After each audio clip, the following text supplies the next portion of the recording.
तो hello everyone, welcome to IFS. तो आज के सेशन में हम लोग लीनियर अलजेब्रा के कुछ इंपॉर्टेंट क्वेश्चन डिस्कस कर रहे हैं। तो यहाँ पर अगर आप लोग देखेंगे, फर्स्ट क्वेश्चन में क्या दिया गया, dimension of the vector space of all symmetric matrices of order n cross n with real entries and trace equal to 0 दिया गया है। अब देखो, अब हमारा जो स्पेस दिया गया है वेक्टर स्पेस, उसके अंदर क्या आते हैं, उसके अंदर अगर आप लोग देखेंगे सिमेट्रिक मैट्रिसेस आते हैं n क्रॉस n ऑर्डर के, जहां पर आपके, अगर मैं मैट्रिक्स के ऑर्डर की बात करूं तो मैट्रिक्स का ऑर्डर हमें क्या दिया गया है, तो यहाँ पर आप बता सकते हैं order of the matrix n cross n है, ए आई जे आपका रियल नंबर है, साथ में आपको क्या दिया गया, a is equal to a transpose, और ट्रेस आपको दिया गया है 0 है, मतलब इसके अंदर सिमेट्रिक मैट्रिक्स आते हैं जिनका ट्रेस 0 है। ठीक है, तो अब देखिए, अब सपोज अगर मैं कोई सिमेट्रिक मैट्रिक्स ले लेता हूं तो कैसा होगा, first row is same as a first column, second row is same as a second column and so on. तो पहला रो और पहला कॉलम आपका सेम हो जाएगा, सेकंड रो जो होगा सेकंड कॉलम के इक्वल हो जाएगा, उसी तरह लास्ट रो जो हो जाएगा लास्ट कॉलम के इक्वल हो जाएगा। तो n क्रॉस n का सिमेट्रिक मैट्रिक्स कुछ ऐसा दिखेगा। सिमेट्रिक मैट्रिक्स की खास बात क्या होती है, डायगोनल वाले एलिमेंट एक बार आते हैं और नॉन डायगोनल एलिमेंट एक से ज्यादा बार आते हैं ना। तो यहाँ पर अगर नॉन डायगोनल की मैं बात करूँ तो देखो, अगर सपोज आपने इस एलिमेंट को जनरेट किया तो ये बन जाएगा, इसको जनरेट किया तो ये बन जाएगा, मतलब यहाँ पर हम ऑब्जर्व कर पा रहे हैं, अगर मैं डायगोनल को जनरेट कर दूं और डायगोनल के ऊपर वाले एलिमेंट को जनरेट कर दूं तो नीचे वाला अपने आप बन जाएगा। तो जब भी आपको symmetric, skew symmetric, Hermitian, skew Hermitian, set of all n cross n, इनका अगर डायमेंशन पूछा जाए ना तो आप दो पार्ट में कर लो, डायगोनल को जनरेट करने के लिए कितने एलिमेंट प्लस नॉन डायगोनल को जनरेट करने के लिए कितने एलिमेंट। तो यहाँ पर देखिए डायमेंशन क्या हो जाएगा, v ओवर r अगर हमें देखना है तो सबसे पहले देखो हमें क्या दिया गया, ट्रेस ऑफ द मैट्रिक्स 0 दिया गया है। ट्रेस अगर 0 दिया गया, a11 plus a22 and so on plus ann जो है आपका 0 है, मतलब यहां से कोई भी एक एलिमेंट, चाहे आप a11 ले लीजिए, a22 ले लीजिए, ann ले लीजिए, कोई भी एक एलिमेंट ऐसा होगा जो बाकी के लीनियर कॉम्बिनेशन में आप लिख सकते हैं। तो a11 सपोज मैं ले लेता हूँ, ए क्या हो जाएगा, a22 and so on plus ann हो जाएगा। तो यहां से हमें समझ में आ रहा ना, डायगोनल में एक एलिमेंट एलडी है, उसे जनरेट करने की जरूरत नहीं है। ठीक है, डायगोनल में टोटल n एलिमेंट है, जहां पर एक एलडी है, तो मतलब डायगोनल को जनरेट करने के लिए n-1 एलिमेंट हमें चाहिए। और नॉन डायगोनल एंट्रीज कितने हैं, यहाँ पर मैट्रिक्स में टोटल n स्क्वायर एलिमेंट हैं, जिसमें से डायगोनल निकाल दे, नॉन डायगोनल एंट्रीज हैं, इतने नॉन डायगोनल एंट्रीज हैं, और हर एक दो दो बार आ रहा है इसलिए डिवाइड बाय 2 कर दिया।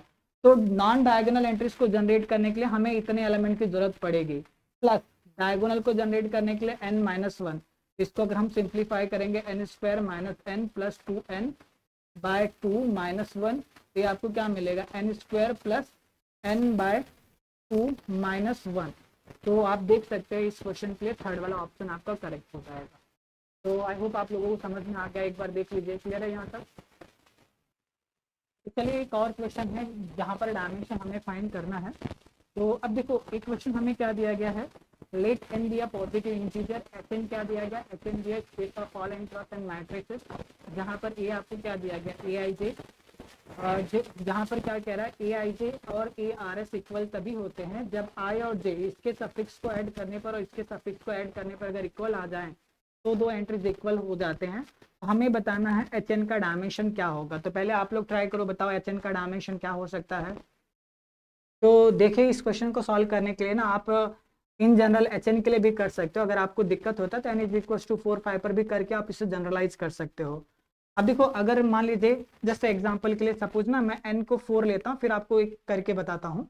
जैसे कि अगर मैं मैट्रिक्स ले लूँ, इसके अंदर अगर n 4 लिया तो 4x4 का, तो ये क्या हो जाएगा, a11 होगा, a12 होगा, a13 हो जाएगा, a14 होगा, ये आपका a21 होगा, a22 होगा, ये आपका a23 होगा, a24 हो जाएगा, यहाँ पर a31, a32 एंड a33 हो जाएगा, और ये आपका a34 होगा, उसी तरह a41 होगा, a42 होगा, a44 हो जाएगा, और a44 हो जाएगा।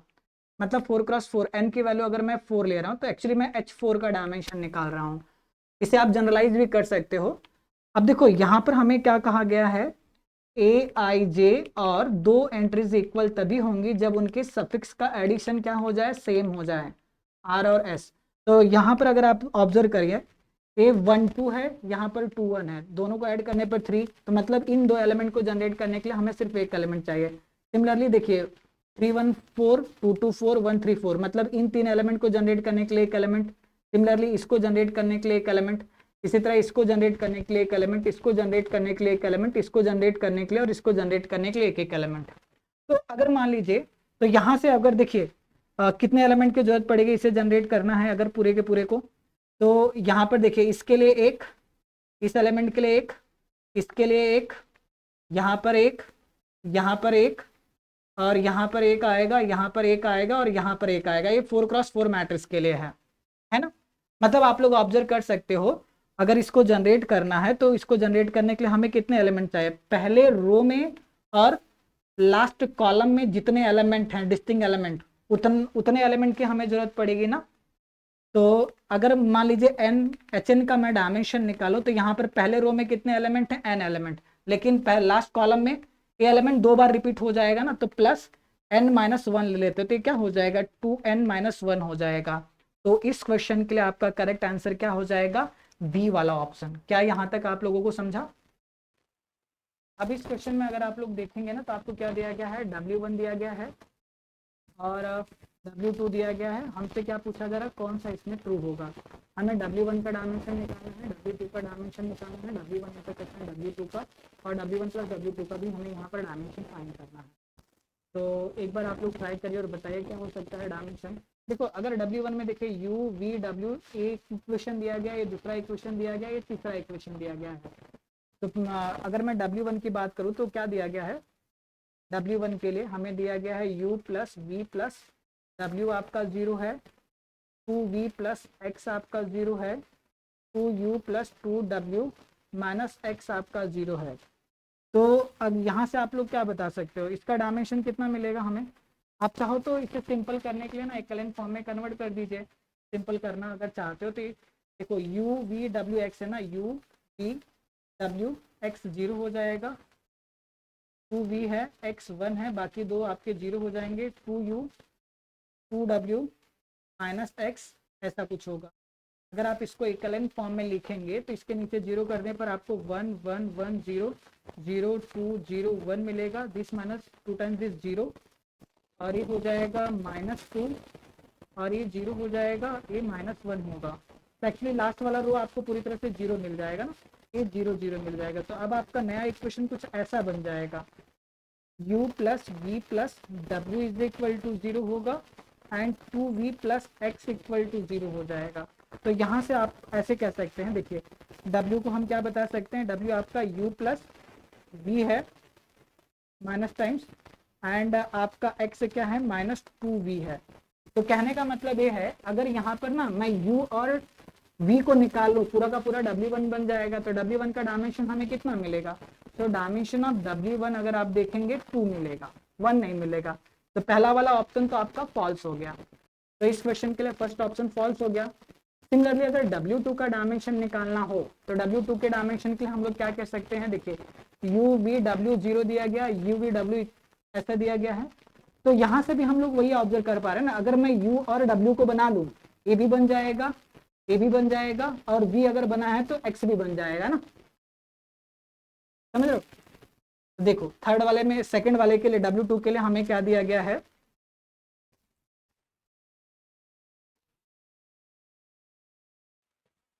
तो सेकंड वाले के लिए हमें क्या दिया गया है, W2 के लिए हमें दिया गया है U plus W plus X equal to 0 दिया गया है, U plus W minus 2X equal to 0 दिया गया है and V minus X equal to 0 दिया गया है। ठीक है, तो यहाँ से भी देखो हमें डायमेंशन 2 ही मिल पाएगा। अगर आप इसे सिंप्लीफाई करना चाहते हो तो कर सकते हो, क्योंकि अगर ना मैं U और W को अगर जनरेट कर लूँ तो X भी बन जाएगा, V भी बन जाएगा। आप चाहो तो सिंप्लीफाई देखो, क्योंकि यहाँ पर आपका, चलो मान लीजिए मैं मैट्रिक्स में अगर लिखता हूँ तो पहला आपका क्या है, UVWX है ना, UVW एंड X दिया गया। तो U पहले इक्वेशन में U V तो नहीं है, WX यहाँ पर UW -2X है, यहाँ पर v माइनस एक्स है और ये 0 0 ऐसा कुछ है। इक्विवेलेंट फॉर्म में अगर आप करेंगे तो 1 0 1 1, second row minus first row 0 0 0 -3 हो जाएगा, 0 1 0 -1 हो जाएगा। तो यहाँ से अब आपका नया इक्वेशन ऐसा हो जाएगा ना, u plus W plus x आपका 0 हो जाएगा, -3x इक्वल टू 0 होगा और v minus x equal to 0 हो जाएगा। तो इससे हम क्या कह सकते हैं, x की वैल्यू हमें 0 मिलेगी यहाँ से, ठीक है। और फिर अगर x 0 होगा तो v भी आपका 0 हो जाएगा, ये ठीक है, ठीक है। और अगर मान लीजिए x आपका 0 है तो यहाँ पर अगर आप पुट करेंगे u प्लस डब्ल्यू आपका 0 होगा, मतलब u की वैल्यू माइनस डब्ल्यू के इक्वल हो जाएगी। तो यहाँ पर जो 4 एलिमेंट थे, देखिए आपका v 0 हो गया और आपका x भी 0 हो गया, ये दो 0 हो गए। अगर मैं u को लिख लेता हूँ w अपने आप बन जाता है। तो यहाँ से हमें समझ में आ रहा है कि w1 का डायमेंशन कितना हो जाएगा, सो डायमेंशन ऑफ w2 का डायमेंशन हमें कितना मिल जाएगा, 1 मिल जाएगा। W1 का 2 मिला, W2 का 1 मिलेगा, तो ये भी फॉल्स है। अब हमें इंटरसेक्शन का डायमेंशन निकालना है। इंटरसेक्शन के डायमेंशन के बारे में हम लोग क्या कह सकते हैं, इंटरसेक्शन का डायमेंशन हमें कितना मिलेगा। देखिए जब भी इंटरसेक्शन का आपको डायमेंशन चाहिए ना, तो एक काम करिए, कोई एक आर्बिट्ररी एलिमेंट ले लीजिए जो इंटरसेक्शन में बिलोंग करता है।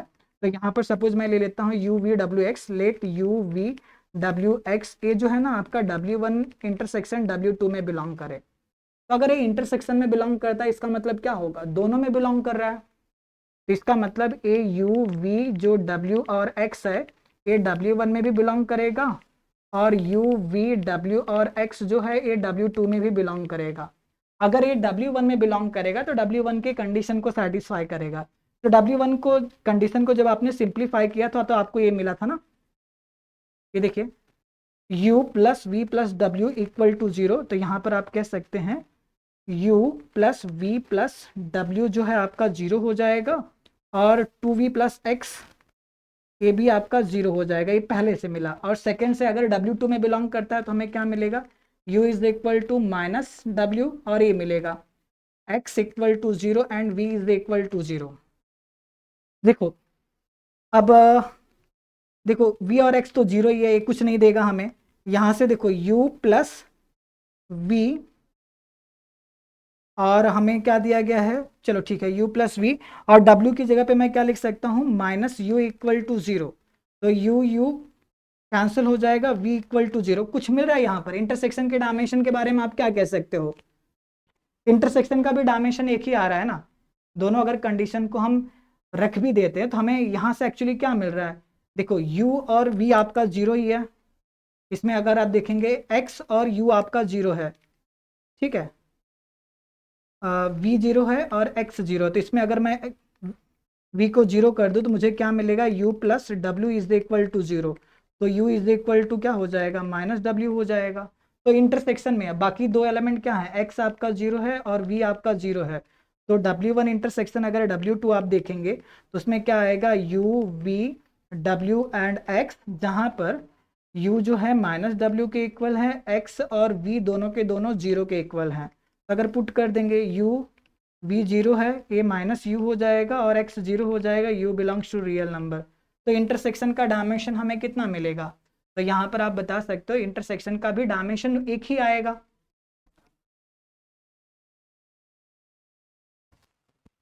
देखिए इंटरसेक्शन का भी डायमेंशन एक ही आएगा ना। तो यहाँ से हम बता सकते हैं dimension of W1 intersection W2 एक कितना मिल जाएगा, 1 मिल जाएगा। तो W1 प्लस W2 का चाहिए तो इंटरसेक्शन का डायमेंशन 1 एक करेक्ट हो जाएगा।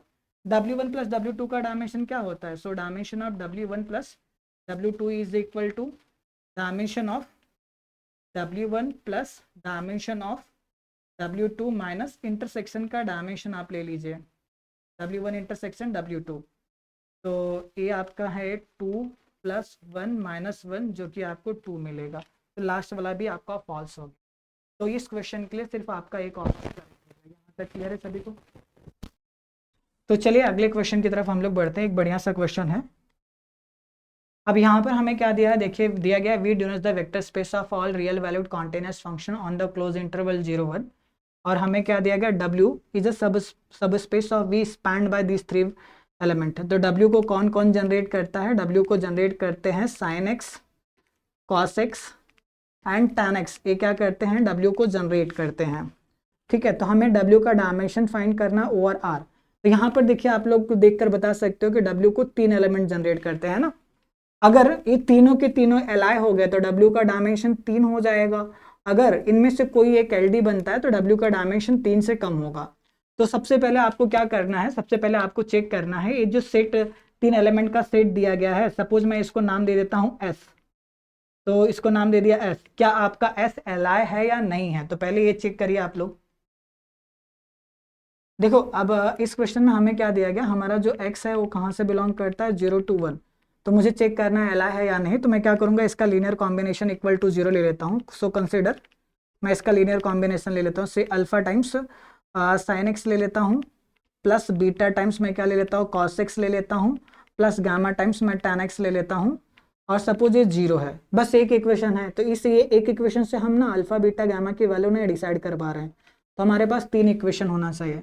तो इस तरह के क्वेश्चन को आप क्या करोगे ना, सिंपली आप ना देखो कि साइन एक्स, कॉस एक्स और टैन एक्स की वैल्यू इस इंटरवल में जहां पर आप आसानी से फाइंड कर सकते हो, ऐसे 3 पॉइंट ले लीजिए, है ना। तो जैसे कि देखो, अगर मैं क्या करता हूं, x की वैल्यू 0 ले लेता हूं, तो क्या होगा, एक x इक्वल टू 0, तो हमारा इक्वेशन क्या बनेगा, साइन 0 0 हो जाएगा, कॉस 0 आपका 1 हो जाएगा, और टैन 0 आपका 0 हो जाएगा, इक्वल टू 0। तो यहां से मुझे क्या मिल गया, बीटा की वैल्यू 0 मिल गई, ये आपका पहला इक्वेशन है, बीटा की वैल्यू 0 मिल गई।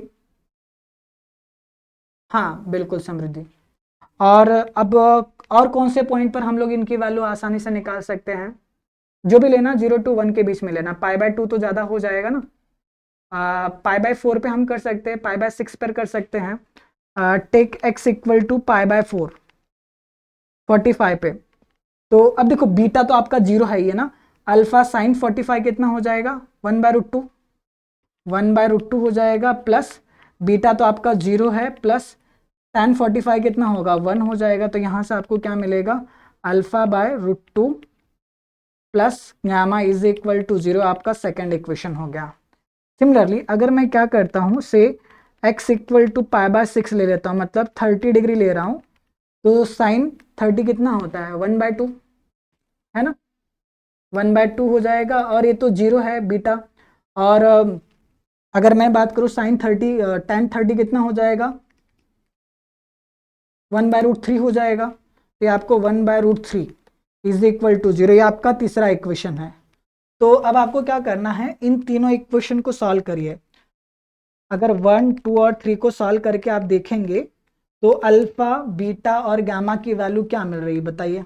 बीटा तो आपका 0 है, अगर इन 3 इक्वेशंस को आप लोग सॉल्व करोगे तो अल्फा आपको 0 मिलेगा, बीटा आपको 0 मिलेगा, गामा भी 0 मिलेगा। इसका मतलब आपका ये जो सेट है एस एलाय हो जाएगा।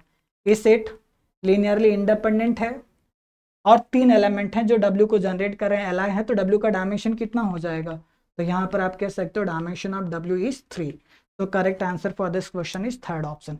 एक तो ये तरीका है, कोई 3 पर्टिकुलर वैल्यू ले लो, या आपको 3 इक्वेशन की जरूरत है ना, तो एक काम करो, पहला इक्वेशन आपके पास ये रहा, दूसरा अगर चाहे ना इसका डेरिवेटिव ले लो, फिर तीसरा अगर इक्वेशन चाहिए तो फिर इसका डबल डेरिवेटिव ले लो, फिर वहां से भी आप इसे सॉल्व कर सकते हैं। क्लियर है क्वेश्चन।